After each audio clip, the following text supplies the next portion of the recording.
So in this step, we are turning in this final image.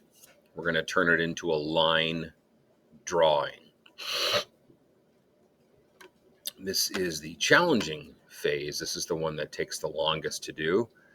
It can be a little tedious, but it's really, really worth the effort that you put into it.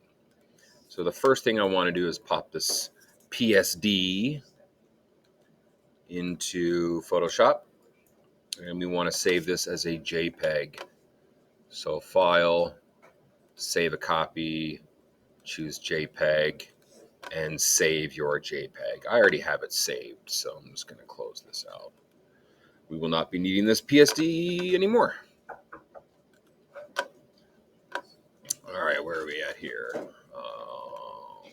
Okay, and you can see how I titled it. My first name, Urban Textures. All right, watch how I set up my layers palette. There's a lot of steps to this, so what you're going to notice from me is I'm probably going to forget things and then have to go back and be like, oh, I forgot to tell you this. It's just a lot of steps. So the first thing I'm going to do is hit Command J to make a copy, or Window J to make a copy of this. And the next thing I'm going to do is I'm going to go over here to my toolbox and make sure that the color right here is black. Black is, so let's say you have like your colors on red. Just click this tiny little black square, clink, and it'll put in black. All right, and that is actually the foreground color. See, it says set foreground color to black. The filter that we're going to use will not work properly without it set to black. So let's do a filter on this. So go up to Filter, scroll down to Filter Gallery, and then Window minus to zoom out. Lots of different filters in here that do different things. Colored pencil. It doesn't really look like a colored pencil drawing. Cutout. Plastic wrap. Anyway, we're not. That's not what I want to show you. So close the artistic. These are the artistic filters. I'm just going to hit this triangle and close that. You want to open up the sketch filter. So open up sketch and go over to photocopy and hit photocopy. Now this is going to help you trace, basically, because it's going to take your photograph and sort of halfway make it into lines, but it's going to add way too many details. And I'll explain to you how we can sort of avoid some of those details. The main important thing are these two sliders. Don't just press OK. You definitely need to have the right amount of detail and darkness. You don't want too much. You don't want too little. I'm going to push the detail up quite a bit. And that is way too dark. So I'm going to pull the darkness back.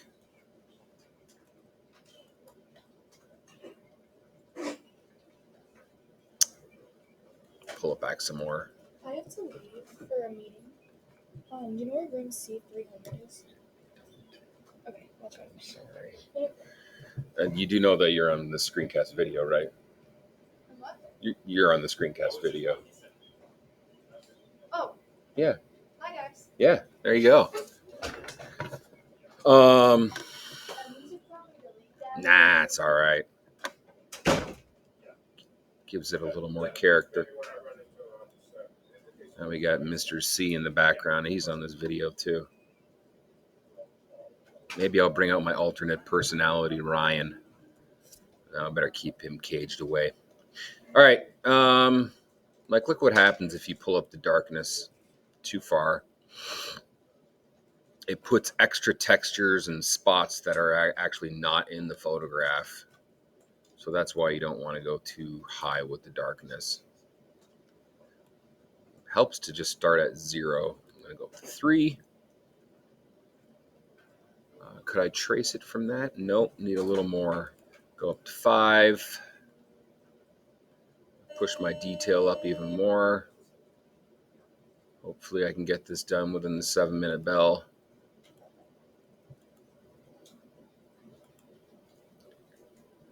I'm going to stick at 17 for detail. My numbers will not be your numbers.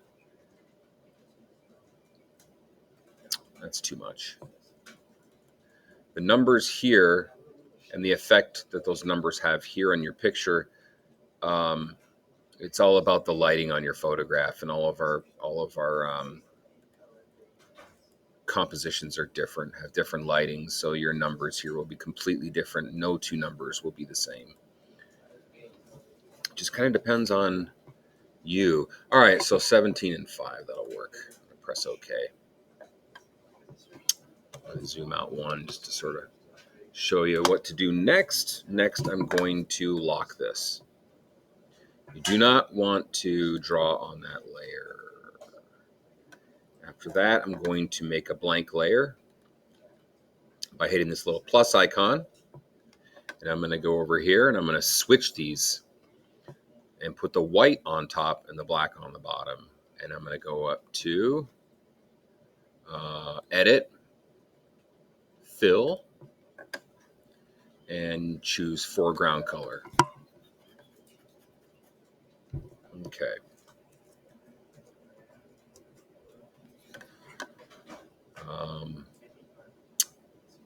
Let's see, wait a minute. Now I have to do some thinking. So wait. Maybe this one needs to go on top. And that needs to go here. Yeah. Right. Okay. Okay. So this white layer, just think about it like a white piece of paper. It's going to help us see what we've traced. So lock it. Hit the lock button. You don't want to do any tracing here. You also don't want to do any tracing here, but I don't think we're ready to lock it yet. You're going to make another blank layer and title it Trace. That way you know you're doing your artwork here. Then you're going to press, you know what I'm going to do? I'm going to go here. I'm going to take the opacity down. There's no way I'm going to be able to see my tracing with the opacity that high. And you can just kind of play around with this as you trace out areas. Like right here, I can see this very clearly, but there might be some other areas like down here that I can't see. So then I can just, when I get to that area, I can pull up the opacity. And if you still can't see it, just turn off this and take a look at your picture.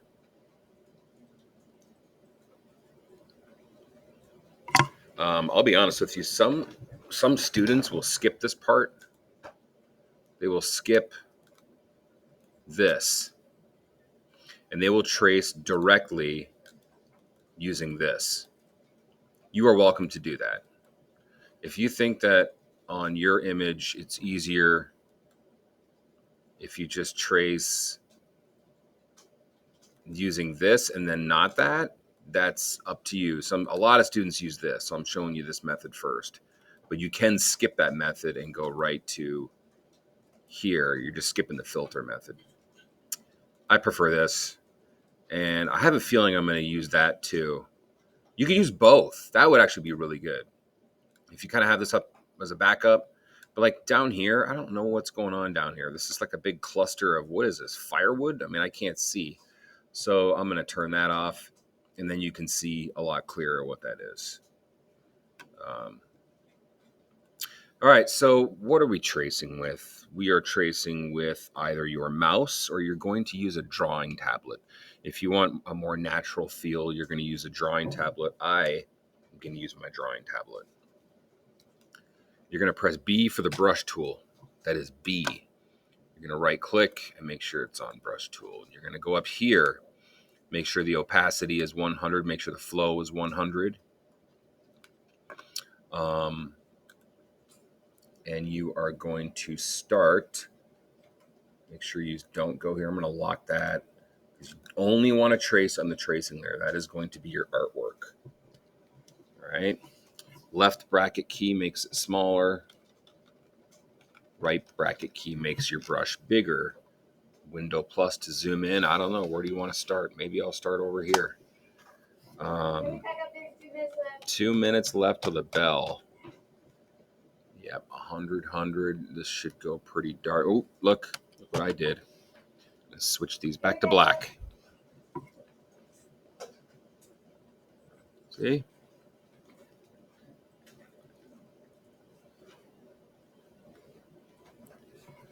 Let's see. Let's make sure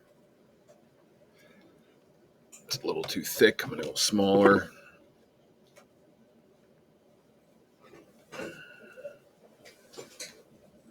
And that's what I have so far. I don't really like that line. So I'm going to turn this on and see what it looks like. If you hold down shift, you can connect a line, make it straight. Why is there a selection right there? No, it's because I'm not on the brush tool. There we go.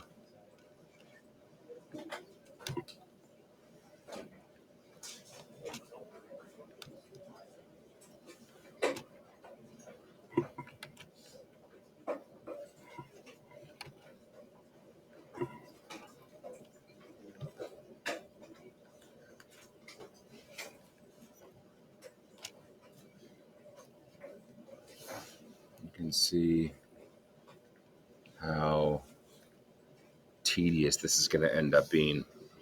I see what's going on here. This is set to pen pressure. All right, so this is going to be part 1 of the video. I'm going to have to show you how to take off pen pressure for part 2. I'll be right back.